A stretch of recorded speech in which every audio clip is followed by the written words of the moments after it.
Les decía que vamos a hablar un poco entonces del cráneo. El cráneo se divide en dos partes. En general en zoología se habla de esplagno-cráneo y neurocráneo. En anatomía médica, en anatomía veterinaria o en anatomía humana, preferimos hablar de cráneo y cara. Cráneo y cara. Los zoólogos dicen que el término cara es un término muy, muy humano para aplicarlo al resto de los animales. Por eso ellos hablan de neurocráneo y esplagno-cráneo. Pero básicamente no está mal la división, porque entonces esa división que hacemos entre neuro y esplagno-cráneo es la división que nos permite diferenciar lo que es la parte del cráneo o de la cabeza ósea destinada a contener el cerebro, el cerebro, el cerebro, ¿sí? Que sería el neurocráneo, y la base de la cabeza ósea que le da soporte a los sistemas viscerales, que es lo que llamamos el esplagno-cráneo o cara. Es lo que vamos a estudiar ahora, el esplagno-cráneo o cara. A diferencia del neurocráneo, el esplagno-cráneo está formado en su mayoría por huesos irregulares, mientras que el cráneo estaba formado por huesos planos. La cara en su mayoría está formada por huesos irregulares. Algunos pueden ser neumáticos, como vimos en el cráneo. ¿Qué es un hueso neumático? Un hueso neumático son aquellos huesos que tienen cavidades amplias, es decir, que el hueso en vez de ser compacto, en vez de ser macizo, el hueso tiene una cavidad, que en los mamíferos está llena de aire, una cavidad con aire, son huesos huecos, ¿sí? Con aire. Hay algunos en el cráneo y hay algunos en la cara. Entonces dijimos huesos irregulares, neumáticos, la mayoría pares, a diferencia de lo que pasa en el cráneo, que hay varios impares, en la cara la mayoría de los huesos son pares.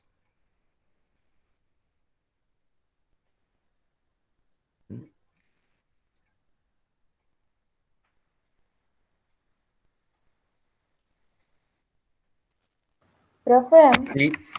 no entendí qué es esplagno-cráneo. ¿Qué es? ¿De Es, qué parte? es lo mismo que cara. Decir esplagno-cráneo es lo mismo que decir huesos de la cara. Ok, ok, ok. ¿Ah? Es decir, los huesos que soportan las vísceras que hay en la cabeza, la cavidad nasal, la cavidad bucal. ¿De Ok, acuerdo? gracias. Bien.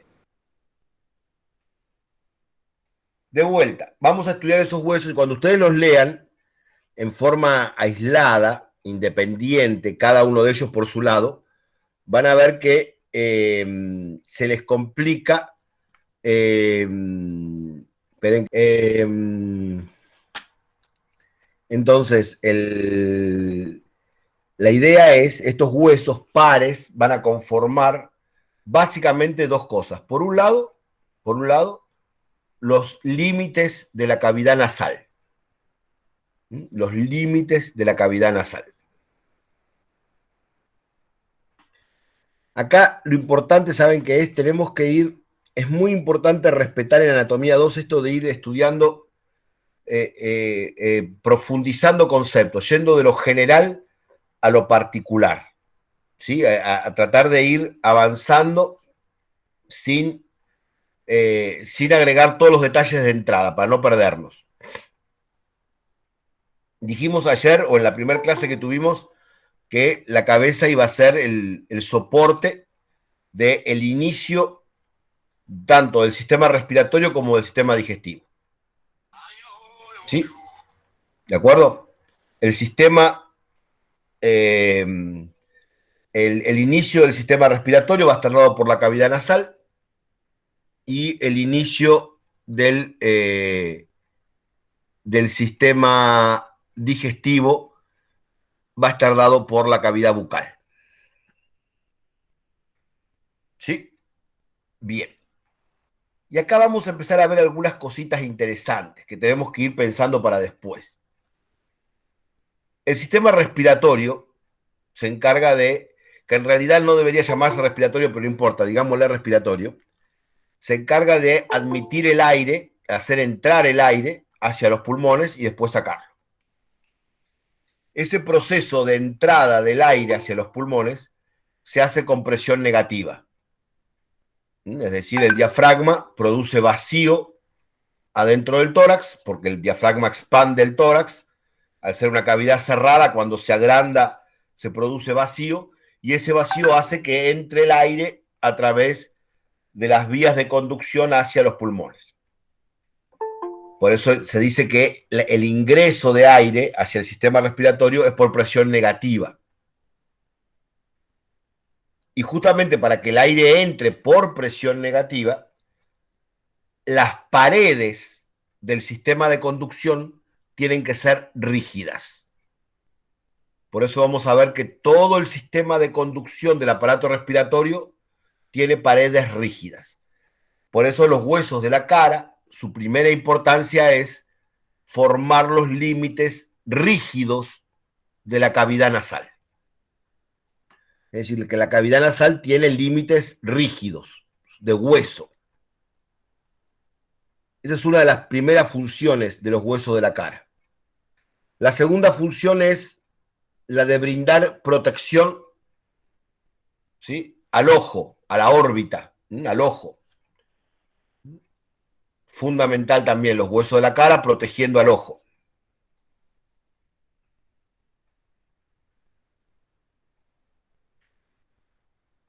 Y la tercera función es ser el soporte de los músculos de la expresión, es decir, los músculos de la cara, de los músculos de la masticación y de los dientes. ¿Está? ¿De acuerdo? Entonces, si pensamos en los huesos de la cara, pensamos en los límites de la cavidad nasal, los límites de la órbita, es decir, protegiendo la órbita,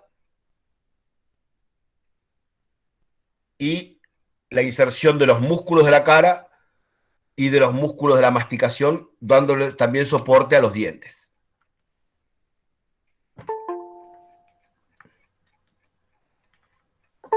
Profe, lo de soporte de músculos de la masticación y de los dientes entraría en lo que sería digestivo. Claro, también está en relación con el sistema digestivo.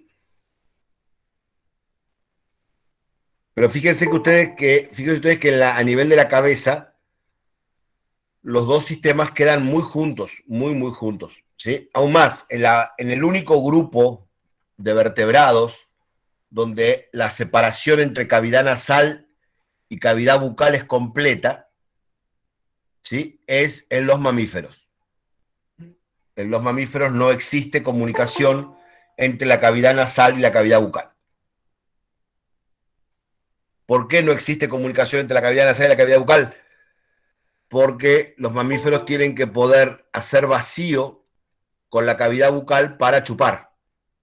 ¿Sí? Las aves y los reptiles no pueden chupar. El acto de chupar, es decir, el acto de hacer vacío con la boca, que es la forma de extraer la leche de la glándula mamaria, ¿sí?, solamente pueden hacer a los mamíferos. ¿Sí? Justamente cuando en los mamíferos hay una patología muy común, no muy común, ocurre cada tanto, donde en el recién nacido hay comunicación entre la cavidad nasal y la cavidad bucal. En esos casos, si puede ocurrir en cachorritos, puede ocurrir en terneros, es muy raro en potrillos, pero también puede ocurrir. Si el propietario no se da cuenta, el potrillo o el ternero o el cachorrito al poco tiempo muere de hambre. ¿Sí? Porque a pesar de que se prende a la teta, se prende al pezón y chupa, no logra hacer vacío, entonces no puede sacar leche. Y si el dueño, el propietario no está atento a eso, el cachorrito o el potrillo muere de hambre simplemente porque no puede comer. ¿Está? Bien. ¿Cuáles son esos huesos que vamos a leer? ¿Cuáles son esos huesos? Sí, la patología se llama paladar hendido. ¿Sí? En el humano, en general, está asociado a otra patología que es labio leporino, que es la separación del labio. En los animales no es tan común el labio leporino, pero sí es muy común el paladar hendido. Se hace una cirugía de restauración, ¿no? Se arregla y listo. ¿Sí? En general no se arregla cuando es cachorrito, sino que al cachorrito se le da de comer por sonda hasta que esté más o menos grandecito, y cuando está más o menos grandecito se hace la cirugía y se lo acomoda. ¿Sí?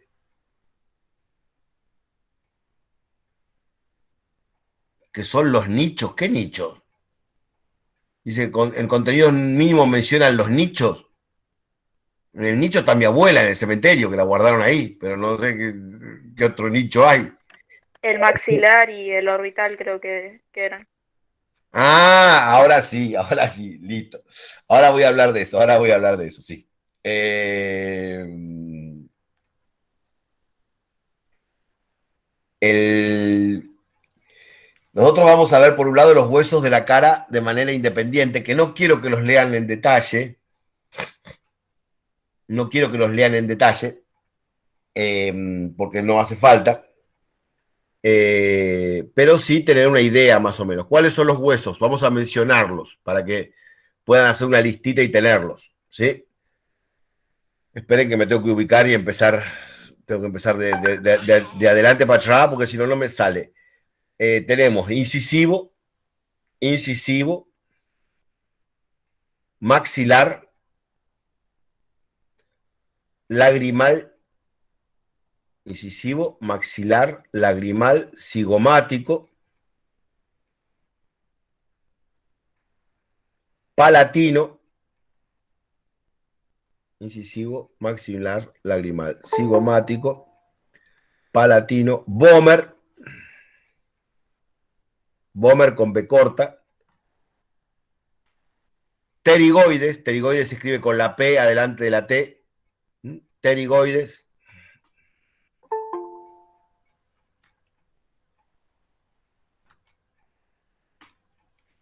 y mandíbula.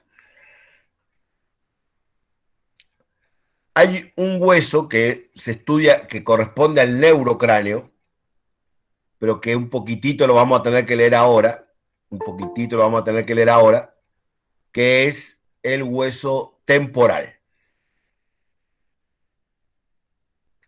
El hueso temporal, para los que ya hicieron anatomía 1, para los que no la hicieron ya la van a hacer, pero el hueso temporal se divide en 3 porciones: la porción timpánica, la porción petrosa y la escama, o la porción escamosa del temporal.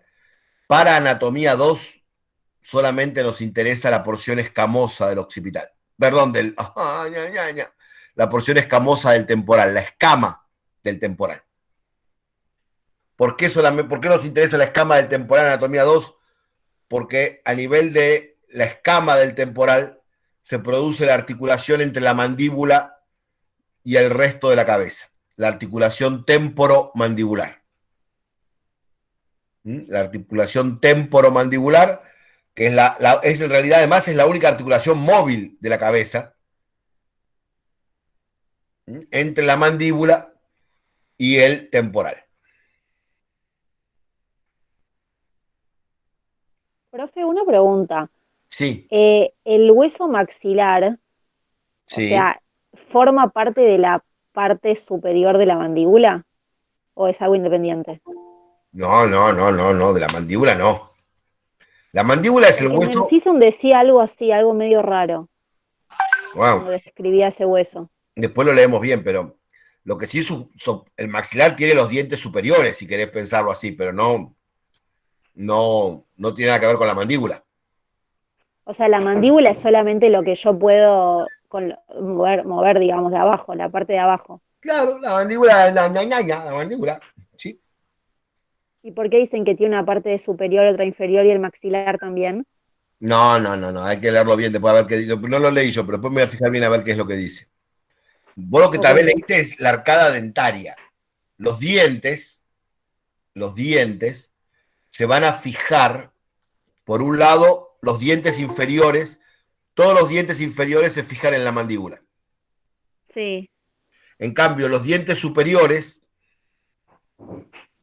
algunos se van a fijar al incisivo y algunos se van a fijar al maxilar.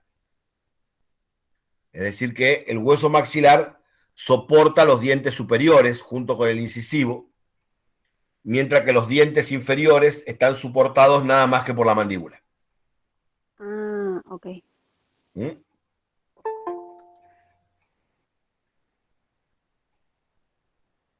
¿Sí? Bien. Profe, Sí, Romy.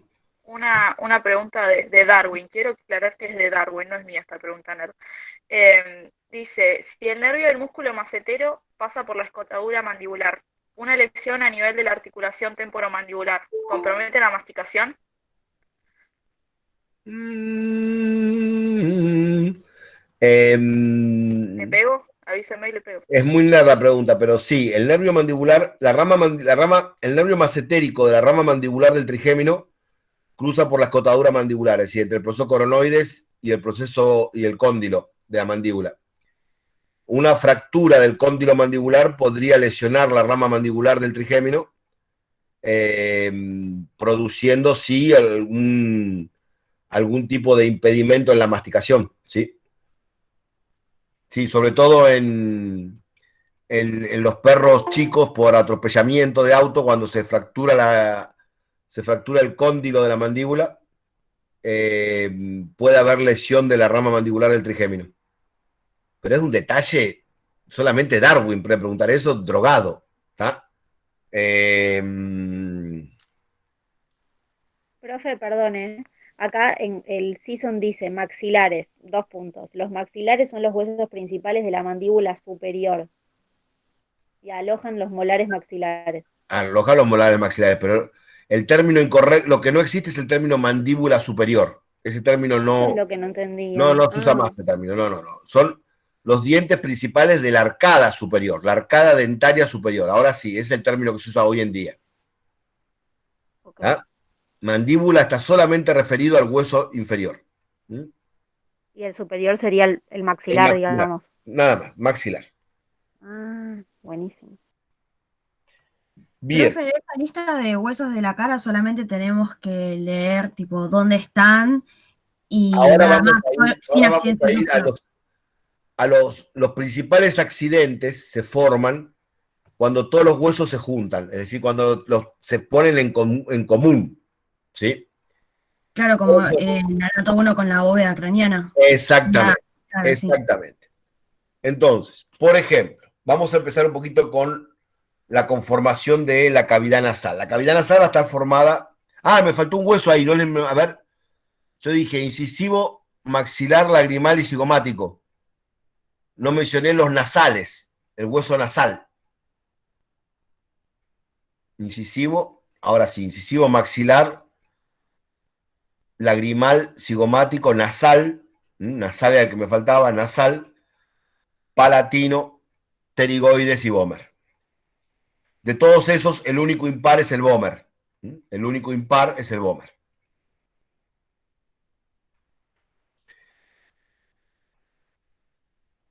¿Sí? Ahora bien, también en la cabeza aparece un ejemplo de una estructura ósea que todo el mundo discute si es un hueso, si es de hueso, está hecha de hueso, si debe ser estudiado como parte del esqueleto de la cabeza o si es o parte del esqueleto visceral de la cabeza. Nosotros en la cátedra lo damos como parte del esqueleto visceral de la cabeza, que es lo que se denomina el aparato ioideo. ¿Sí? Aparato ioideo. Ioideo con H. ¿Sí? El aparato ioideo es una estructura que lo vamos a estudiar cuando hablemos de faringe y laringe. ¿Sí? Forma parte justamente del esqueleto que soporta, es una estructura de hueso que sujeta en su lugar a la lengua, la faringe y la laringe. Ese es el aparato ¿Está entre las ramas de la mandíbula? entre las ramas de la mandíbula, exactamente. ¿sí?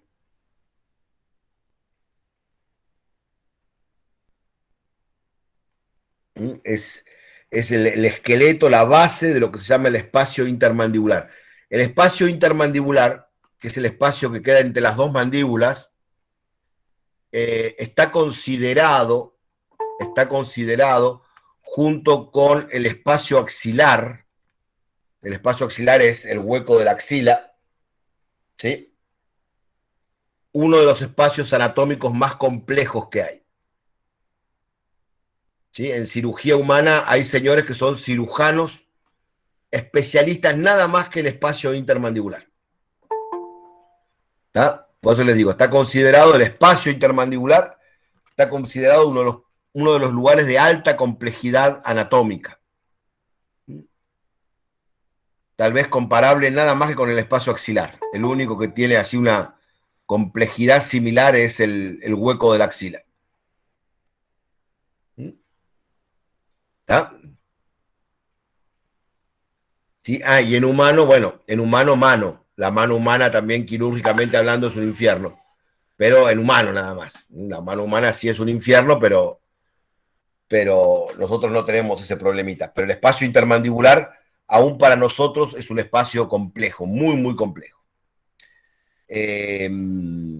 Y la base ósea de ese espacio intermandibular es el aparato ioideo. ¿Sí?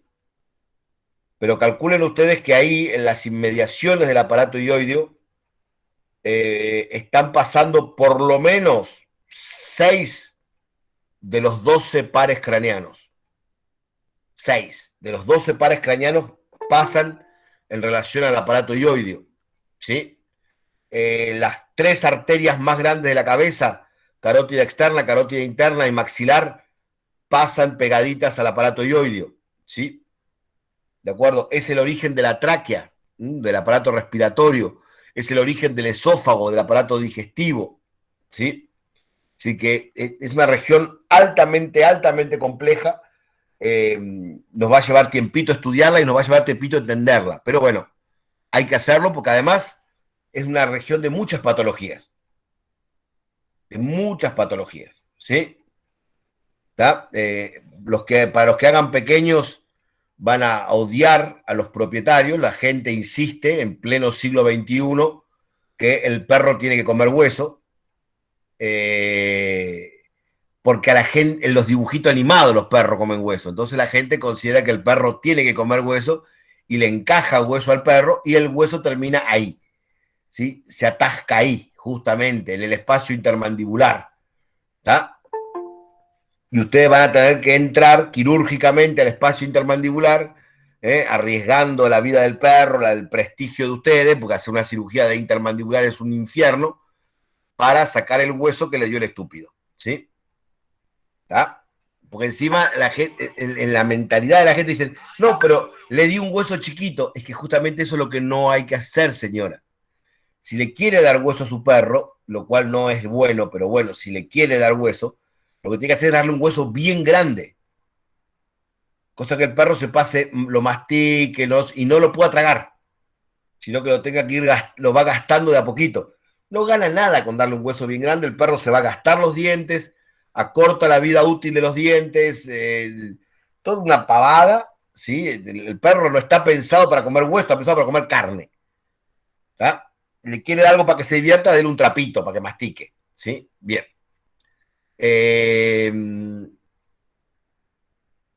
Entonces, y dijimos entonces el aparato ioideo. Cuando los huesos del cráneo se juntan, van a aparecer algunas estructuras. Entonces yo les voy a ir contando algunas cositas que tienen que tratar de identificar en las preparaciones, ¿sí? O por lo menos en los dibujitos, ¿sí? Yo les voy a mandar algún dibujo con los principales accidentes óseos marcados, con los que nos parece importante en la cátedra que ustedes puedan reconocer ahora en la virtualidad. Algunos accidentes óseos se palpan en el animal vivo, van a tener que aprender después a palparlos. Siempre en anatomía 2 tenemos una o dos clases con animal vivo, donde aprendemos a identificar estos accidentes. Bien, entonces habíamos dicho el hueso incisivo, el hueso maxilar, el hueso cigomático, el hueso lagrimal, el hueso nasal, la mandíbula. Esto que está aquí es el hueso temporal, ¿sí? Que lo íbamos a estudiar porque permite que se forme a este nivel la articulación temporomandibular. Ahora, ¿cuáles son los huesos que teníamos que estudiar? Vamos a ver un poquito el tema de cara. ¿Sí? De cara quiero que reconozcan los siguientes accidentes, ¿sí? Tenemos que reconocerlos como tales. Primero, la escotadura nasoincisiva. ¿Sí? Escotadura nasoincisiva. ¿Sí? Se forma entre el nasal, ¿sí? Entre el hueso nasal y el hueso incisivo. Este es el hueso nasal. Este es el hueso nasal. Y este es el hueso incisivo. Entonces tenemos escotadura nasoincisiva, todo el hueso maxilar formando la cara lateral. Ahí vamos a identificar el foramen infraorbitario, la cresta facial. La cresta facial es una cresta de hueso que se origina en la cara lateral del músculo macetero y después se extiende a todo lo largo del hueso cigomático y en parte termina sobre el hueso temporal. Todo esto es la cresta facial. Ay, ¿puedo repetir el origen, profe? Sobre la cara lateral del hueso maxilar. Sobre la cara lateral del hueso maxilar. A ver si este se ve mejor. Cresta facial.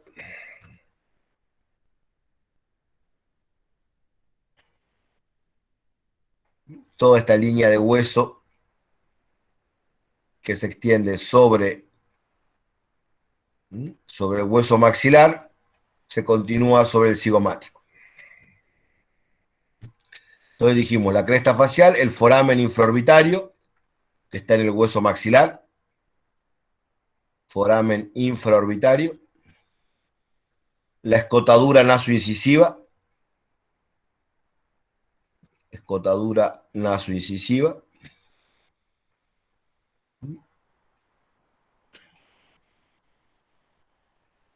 y después vamos a observar que tanto el hueso incisivo,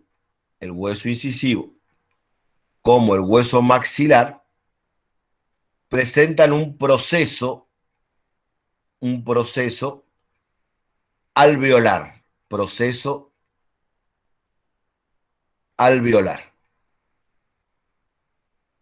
Ese proceso alveolar, en el caso del hueso incisivo, soporta a los dientes incisivos, y en el caso del hueso maxilar, el proceso alveolar soporta a los dientes premolares y molares. El proceso alveolar. ¿Está? ¿De acuerdo? Bien. Después también van a tener que leer, a ver, no tengo ningún dibujo para mostrarles, la conformación del paladar duro. La conformación del paladar duro.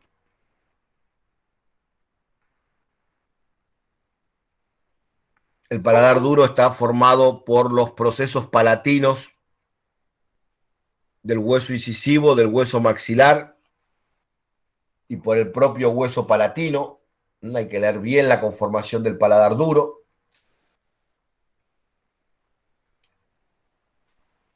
Y luego, y acá viene lo interesante, se forman en la cara medial de la cara dos nichos. Nichos son dos pequeñas cavidades, que era lo que me preguntaban hoy, que tienen agujeritos en el fondo, el nicho maxilar y el nicho orbitario. El nicho maxilar se forma entre los huesos maxilar y efenoides. Efenoides son los huesos del cráneo, ¿no? Ese es el nicho maxilar. Y ahí tienen que identificar una serie de agujeritos, que es obligatorio identificarlos, que son el foramen esfenopalatino,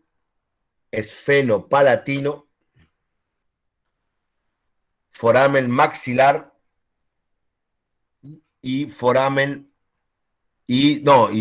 todos los forámenes que forman lo que se llama el canal palatino. Esfenopalatino, maxilar y canal palatino.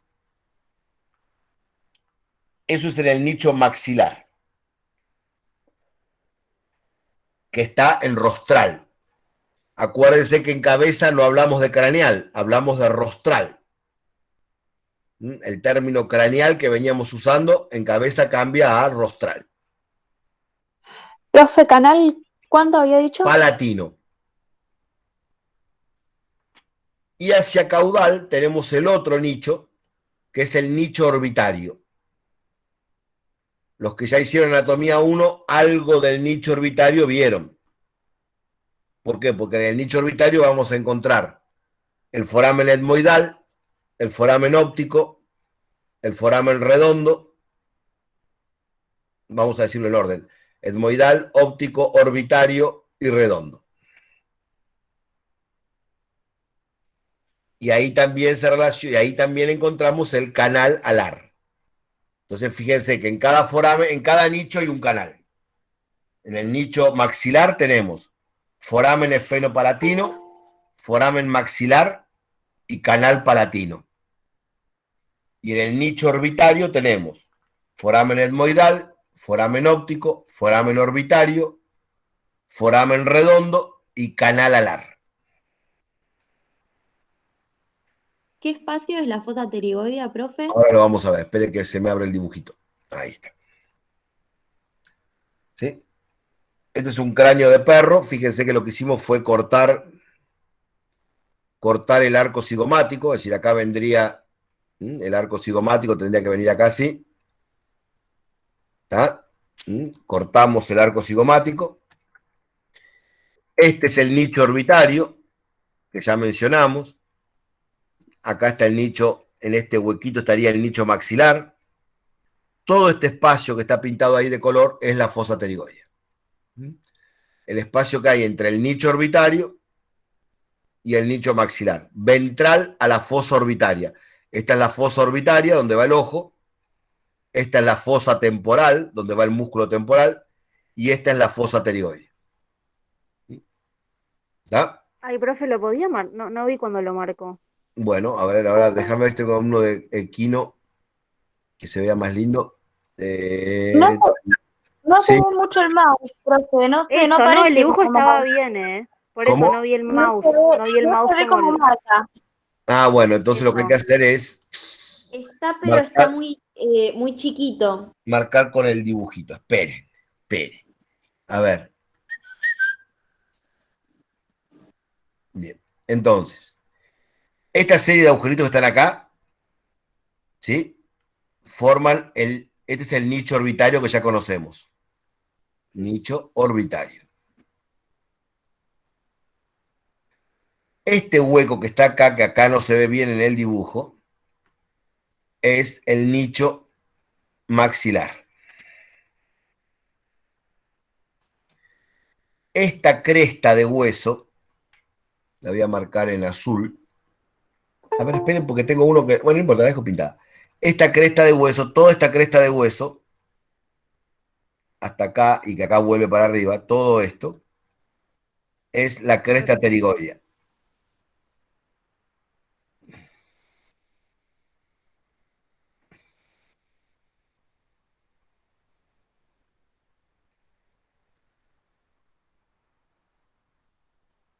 Y entonces nos queda que este espacio, que está acá pintado de marroncito, esto es la fosa pterigoidea. Ah, ahora sí, perfecto. Y esta fosa pterigoidea, este espacio, es una de las tres grandes fosas de la parte lateral del cráneo, que son la fosa orbitaria, donde va el ojo, la fosa temporal, donde va el músculo temporal, y la fosa pterigoidea. ¿Está? ¿De acuerdo? Esa fosa pterigoidea entre el nicho orbitario y el nicho maxilar. ¿De acuerdo? Sí, sí, sí. Bien.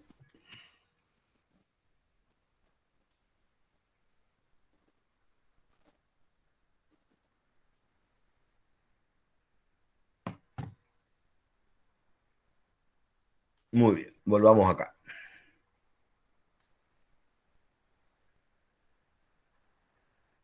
Acá en mi casa, si yo tengo un cráneo, sí, tengo el único cráneo que tengo en casa, yo tendría que ir a la facultad, es uno de vaca, y el cráneo de vaca es el menos recomendable para estudiar cabeza,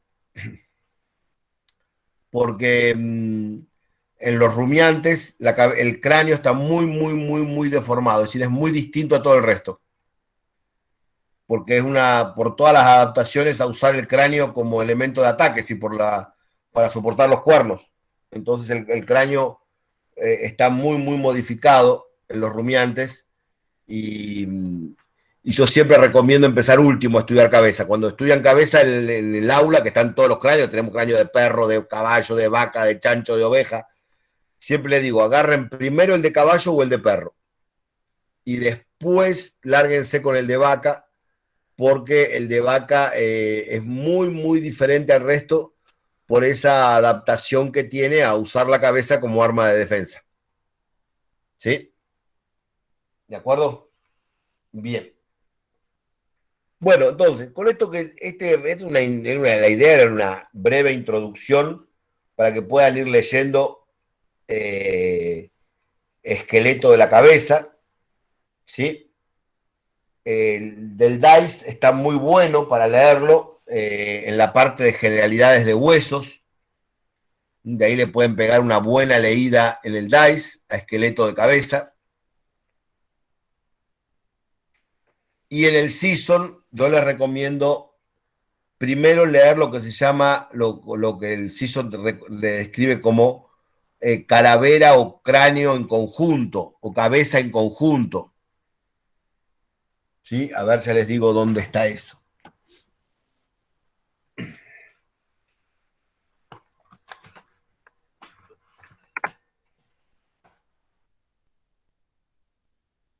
Van a... espérenme un cachito. Van a osteología del equino, que es donde más habla el doctor. ¿Sí? Van a osteología del equino.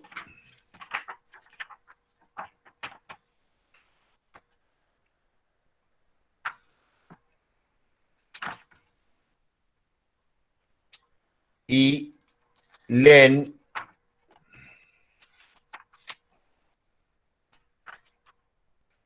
en la página 379, donde dice la calavera en conjunto.